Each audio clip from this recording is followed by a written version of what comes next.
Good afternoon. The interagency teams of the City of Jacksonville, along with state and federal partners, have been at this Emergency Operations Center since last week. They've been working around the clock this weekend, making every effort to give updates and the best information that we have available so we can all make the right decisions.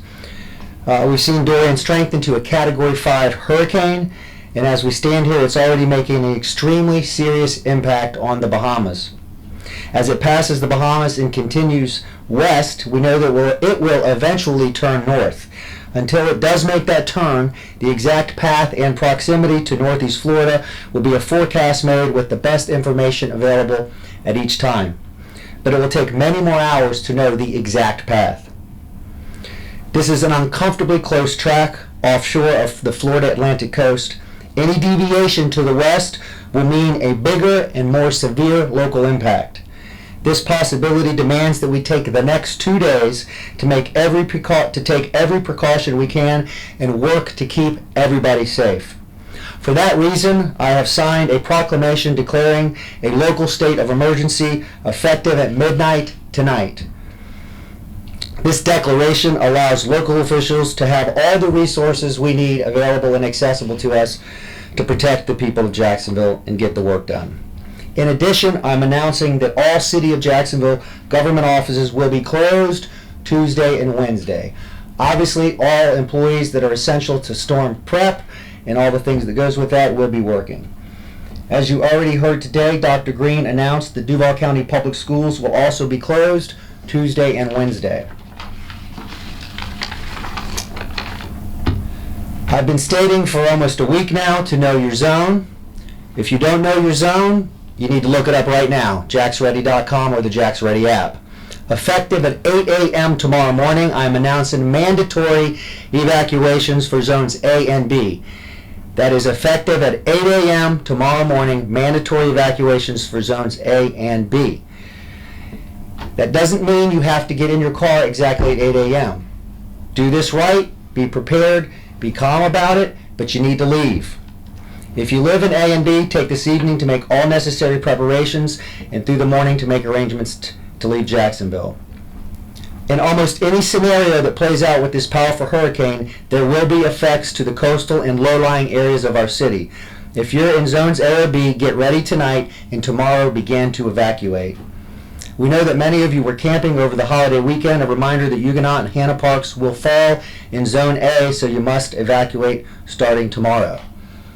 The weather, some of the weather you saw today and you'll see tomorrow is not Dorian. It's a nor'easter.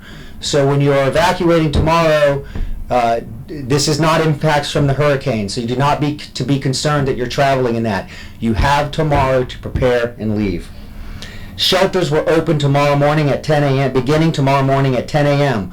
For information about location and what to bring, go to jacksready.com or call 630-CITY. Again, they open at 10 a.m. We have until Tuesday evening, probably, until we have an event, so you don't need to be at the shelters at exactly 10 a.m. If you're going to go to a shelter, please bring essential stuff, bring food, bring pillow. That stuff is not provided at shelters. The St. Johns River Water Taxi has suspended operations as of today, and we will notify you when they reopen. With that, I'd like to ask Angie with the National Weather Service to come up, please.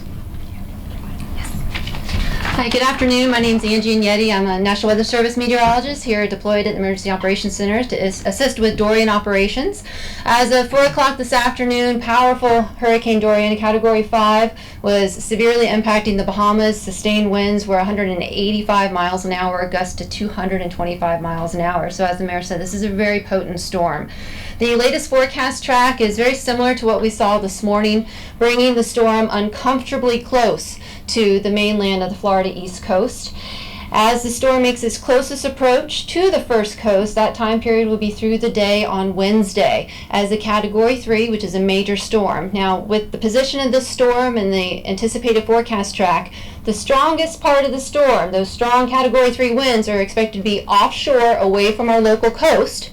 However, we will be on the western side of the storm, and we are preparing for sustained tropical storm conditions along the immediate coast and the riverfront. We're expecting the stronger winds and the threat of storm surge as well. So this is a precariously close forecast track, And at this time, we are seeing deteriorating marine conditions, high waves, rough surf. The rip current risk is extremely high today, and that will continue to worsen as we go through Wednesday as Dorian draws closer. In addition, as the mayor mentioned, tomorrow we are expecting even more rainfall coverage than what we saw today with a nor'easter. Again, not Dorian tomorrow. But we will continue to see waves of rain moving on shore. It will be gusty at times. We'll have strong wind gusts. So it will be a messy movement day, but again, not Dorian. Want to reiterate again for those on the immediate coastline and those in flood-prone areas in the St. Johns River Basin to be aware that you are the most vulnerable at this time based on this forecast track.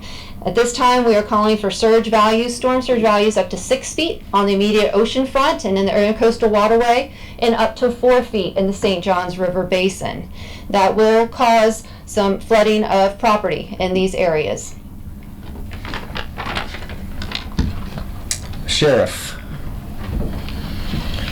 Thank you, Mayor. So, based on the evacuations from the coastal areas, just a reminder, people at the beach, you've got a couple of ways that you can leave the beach. JTB, westbound to 295, Beach Boulevard, Atlantic Boulevard, both westbound to 295, and of course Wonderwood, Mount Pleasant, to Merrill to 295, which will get you to 95 if that's the course that you choose to take. So tropical storm force winds, the onset is Tuesday evening at some point. So the bridge issue, the bridges will close when those winds reach 40-mile-an-hour sustained winds. So myself, our agency, and FHP will monitor those bridges, and we will make that call per bridge as those winds reach 40 miles an hour sustained. We are continuing to monitor traffic out of South Florida. We're working with FHP and the TPO to again, monitor the traffic counts. We're not seeing any issues at this moment and don't anticipate any over the next 24 hours. So, but we'll continue to obviously keep an eye on that as well. Mayor Latham with Jack's Beach also has some news. Thank you, Mayor. All three beaches in the Jacksonville beaches, on Neptune Beach, Atlantic Beach, and Jacksonville Beach, will be closing effective midnight tonight. We're expecting significant rip tides tomorrow. We will be enforcing the closure of the beaches, so please stay clear of the beaches. And we can also expect that we'll be announcing within the next few hours both a curfew and a alcohol sales ban. But that more information will be coming close behind this meeting. Thank you. All right, we've also got FHP here with us if anybody has questions when we get on evacuation routes, when we get into Q&A. So with that, we'll take questions.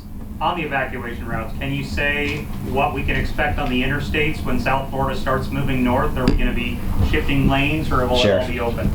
So right now it's going to be natural flow, normal flow. So we'll continue to monitor that. Again, we can see traffic, real time all the way from South Florida all the way up the interstate. So we'll and have been monitoring that, and we'll continue to do that.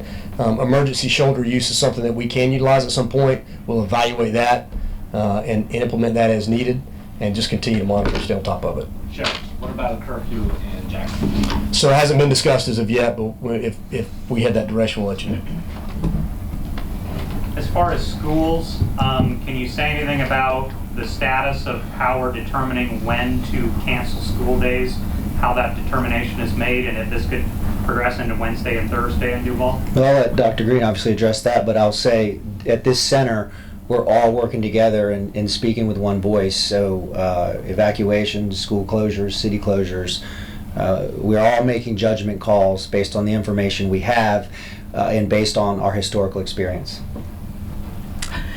Mayor Curry answered it perfectly based on information from the EOC.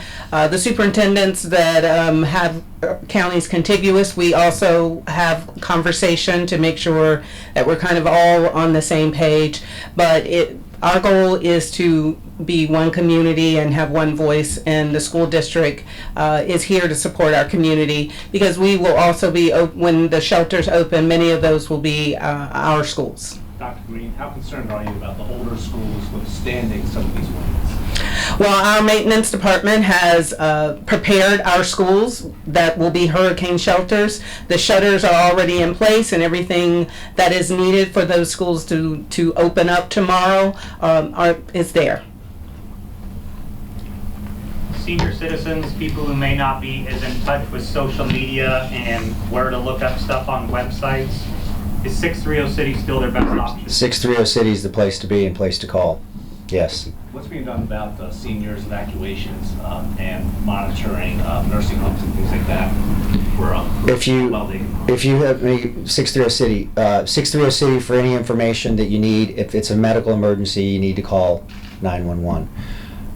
Look, nursing homes need to have a plan, and we stand ready to help, and they just need to heed the warnings, and that's the expectation. There's a number of nursing homes that aren't in compliance right now with what came down from the state following Irma, so how much of a concern is that? They ought to be in compliance, but my concern right now is that they heed the warning and make sure that they take care of the people that they're supposed to be protecting, and make sure that they're in a safe place as the storm approaches.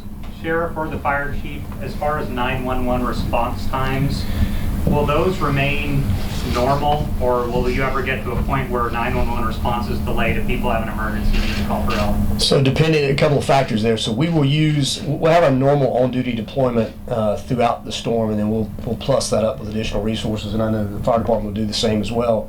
There will be a point in time in the storm, as there is with any storm, for people who have ignored the evacuation order.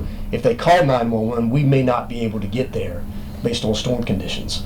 And so that's one of the things that we're going to continue to message out, is that's why we're evacuating. One of the reasons is, again, we may not be able to get to you. But in terms of outside of that time window, our normal operations will be staffed up fully, and then we'll have additional resources on the street for the storm issues.